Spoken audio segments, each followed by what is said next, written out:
I never ran from anything because I didn't have nobody to go to. I've always had where I'm going.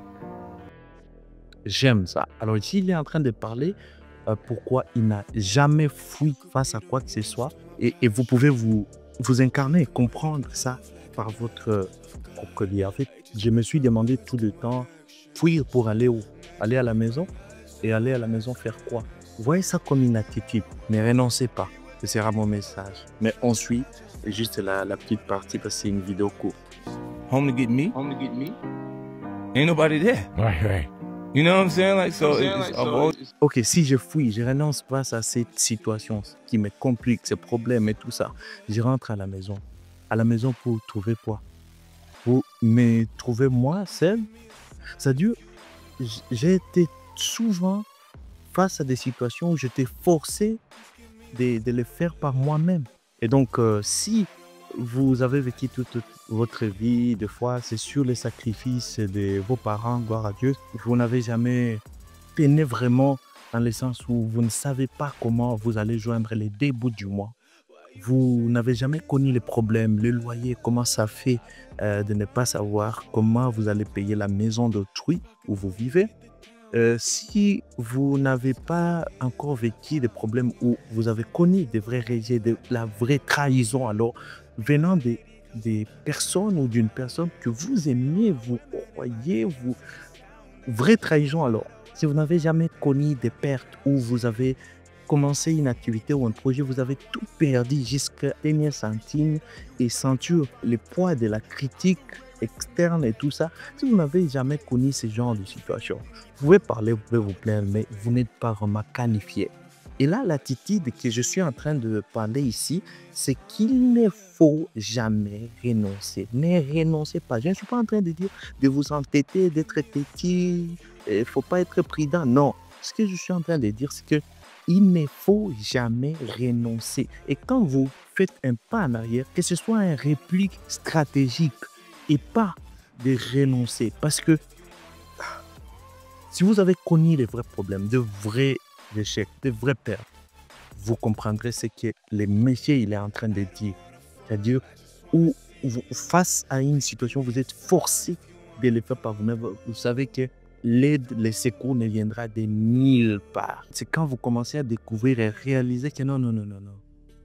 La seule chose à laquelle vous devez faire confiance, c'est la chose que Dieu a placée en vous.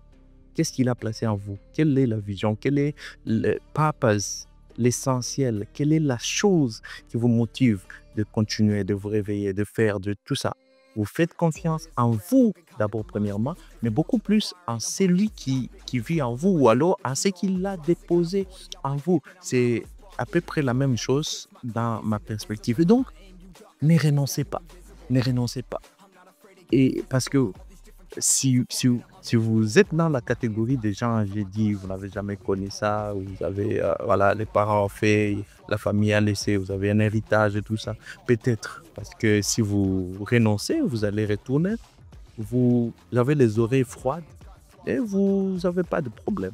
Mais si vous êtes dans la catégorie de ces gens sur lesquels toute une famille dépend, sur lesquels toute une chaîne de frères et sœurs dépend, et c'est pourquoi j'aime beaucoup. Il y a une catégorie des gens, vous vous rendez compte, ils ont perdu parfois les parents. C'est pas que c'est une bonne chose de perdre les parents, mais il y a de ces gens-là, quand ils sont entrepreneurs, ils ont vraiment perdu et ils ont, derrière eux, ils ont eu toute une famille à prendre en charge et tout ça. Ils ont été forcés à grandir rapidement, instantanément et deviennent des adultes. Ces gens-là sont vraiment des gens qui sont motivés et des gens qui peuvent aller plus loin s'ils utilisent cette peine pour rendre ça en quelque chose de positif, c'est-à-dire faire de ça l'essence ou le mazout, la motivation. Ces gens-là deviennent vraiment des élans, des flèches qui vont plus loin à l'avenir parce que c'est ainsi. Donc, ne renoncez pas, ne renoncez pas, ne renoncez pas. Peu importe la situation qui vous trouve, ne renoncez pas. Ne renoncez pas à ces projets-là que vous vouliez faire.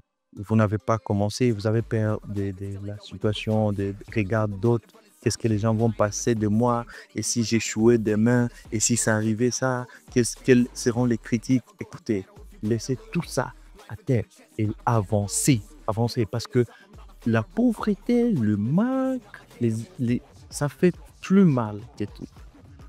Ça fait plus mal que tout. Échouer, non. Et j'aimerais finir par vous dire qu'il y a ces gens qui attendent que vous puissiez échouer pour qu'ils disent qu'ils avaient raison ou qu'elles avaient raison. Il y a ces gens qui rêvent profondément au fond d'eux que vous avez échoué.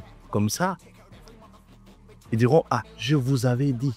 Ils diront, ouais, je savais que c'était ça. Et ça, c'est une autre motivation pour encore pousser, pour encore travailler, pour encore. Si vous allez vous tenir à genoux pour prier Dieu, dites enseigne-moi, montrez-moi, aide-moi, faites-le, mais ne renoncez pas. Parce que oui, le nombre de gens qui attendent votre échec pour dire on avait raison, c'est plus grand. Ayez ça ici. Et comme ça, peut-être que ça va vous motiver par-dessus tout à ne pas lâcher.